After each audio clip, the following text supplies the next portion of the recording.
Let me ask you something. Have you ever said to yourself, I just don't have a good memory? Be honest. Most people believe that. They say things like, I'm terrible with names, or I can't remember what I read, or I forget things all the time. Some people have been telling themselves that story for decades. But what if I told you that isn't true? What if I told you that you do not have a bad memory at all? What if I told you the exact opposite is true? Because if you believe you have a bad memory, something dangerous begins to happen. You stop trying, you stop pushing yourself, you stop trusting your own mind. And then you create a self-fulfilling prophecy. You expect to forget so you don't engage deeply. Because you don't engage deeply, you actually do forget. Then the forgetting reinforces this belief, and the cycle continues. That's not a memory problem, that's a prediction problem. Years ago when I was studying physiology, I had a professor named Dr. John Bullock. He was one of those professors whose words stay with you for the rest of your life. He made a statement that completely changed the way I think about memory. He said it's actually very easy to remember and very difficult to forget. At first I thought, that really sounds ridiculous. Most people would think the same thing. But after all, we spend our lives complaining about forgetting things. We forget names, we forget appointments, we forget where we left our keys, we forget what we walked into a room to do. So how could it possibly be easier to remember than to forget? But then he started giving examples. And the more I thought about it, the more I realized he was right. Think about your own life. You can probably remember your childhood phone number. You can probably remember the name of your first grade teacher. You can remember songs you haven't heard in 20 years. You can remember movie quotes from films that you saw decades ago. You can remember embarrassing moments from high school with crystal clarity. You can remember a conversation that made you angry 10 years ago. Isn't that interesting? The same person who claims they have a terrible memory can instantly recite the lyrics of a song that they haven't heard in years. The same person who says they can't remember anything can tell you every statistic from a championship season of their favorite sports team. The same person who claims to have a bad memory can remember every detail of a vacation they took 20 years ago. So maybe the problem isn't memory. Maybe the problem is something else. Think about actors. Many actors will tell you that they were average students, maybe even below average. Some struggled academically, yet those same individuals can memorize hundreds of pages of script. They don't just memorize their own lines, they memorize everyone else's lines too. They memorize timing, they memorize stage direction, they memorize emotional cues, they memorize movement patterns, they memorize entire performances. That's not ordinary memorization, that's extraordinary cognitive performance. So what's the difference? Are actors genetically gifted with better brains than everyone else? Of course not. The difference is engagement. When an actor is learning a role, every line has meaning, every sentence is connected to emotion, every interaction has consequences. The actor is constantly asking, what comes next? Their brain is engaged in prediction. Their brain is invested in the outcome. Their brain is looking for patterns. And when the brain becomes emotionally engaged and focused on prediction, memory becomes dramatically more powerful. Modern neuroscience helps explain why. Many people think dopamine is just the pleasure chemical. That's not exactly true. Dopamine is heavily involved in anticipation, prediction, motivation, and learning. The brain pays attention to things it believes matter. The brain remembers things it predicts will be useful in the future. The brain also allocates resources towards information that appears important for survival, achievement, social connection, or emotional significance. That's why you can remember a dramatic event from years ago while forgetting what someone said to you 10 minutes ago. The emotional significance changes everything. I learned this firsthand during medical school. Medical students are often accused of having extraordinary memories. The truth is that most of us did not possess superhuman memories. We possessed superhuman necessity. We had enormous stakes attached to the information. If I failed to learn the material, I could fail an examination. If I failed enough examinations, I could fail a course. If I failed a course, I could jeopardize my future career as a physician and a surgeon. So suddenly, every fact mattered. Everything was important. Every concept had to be known thoroughly. The stakes changed the way my brain processed information, and the same thing happened during my surgical training. During residency, there were weeks in which I worked over 100 hours. In fact, I often talk about what I call the 104-hour work week. People today are fascinated by books that promote shortcuts and easy paths to success, but the reality is that mastery often requires immersion. During those years, I wasn't remembering anatomy because I had a magical brain. I was remembering anatomy because people's lives depended on it.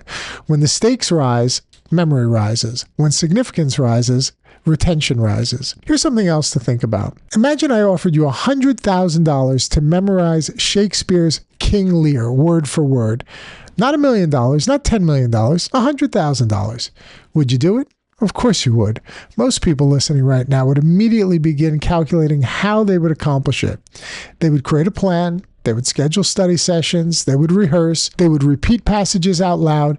They would work systematically until they succeeded. And eventually, they would memorize it. Why? Because the capacity was already there.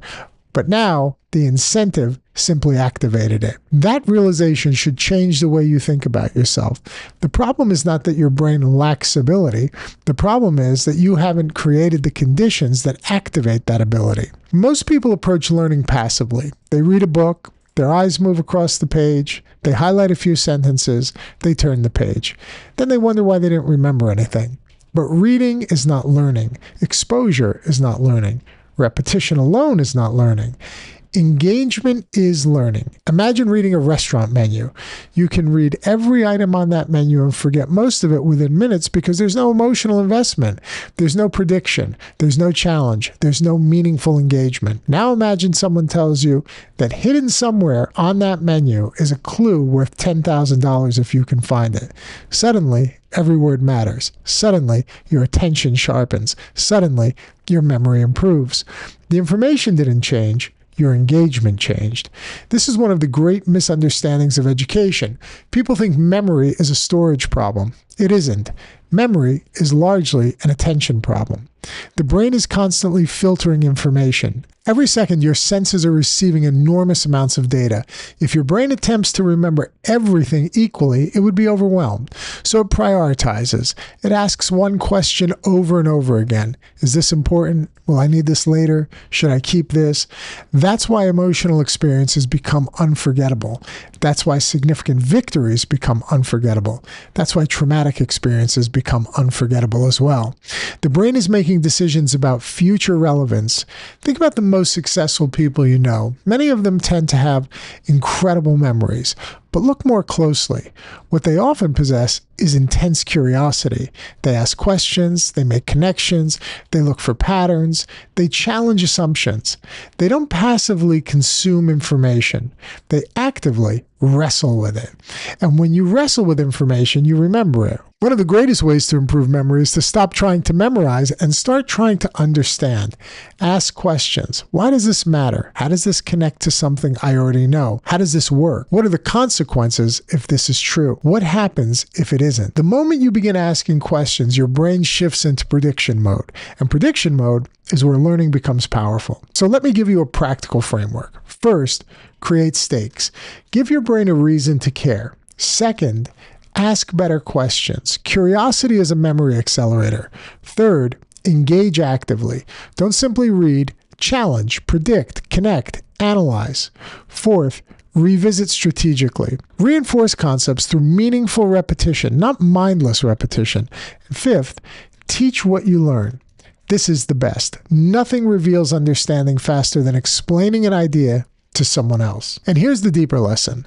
This conversation isn't really about memory, it's about potential. Every time you tell yourself that you have a bad memory, you're limiting yourself. You're placing artificial boundaries around what you believe is possible. This is what I call self-limiting beliefs. You're deciding in advance what your mind can and cannot do. And most of the time, you're absolutely wrong about that. The human brain is one of the most extraordinary structures in the known universe. It can learn language, it can perform surgery, it can compose symphonies, it can build businesses, it can solve mathematical problems, it can create art, it can memorize entire plays, it can adapt, grow, and transform throughout a lifetime. So the next time you hear yourself saying, I don't have a good memory, I want you to stop. I want you to challenge that belief, because chances are your memory isn't weak at all. Your memory is powerful. Your memory is waiting for significance. Your memory is waiting for engagement. Your memory is waiting for a reason to care. You don't have a bad memory. You have a remarkably capable brain that has never been shown how powerful it truly is.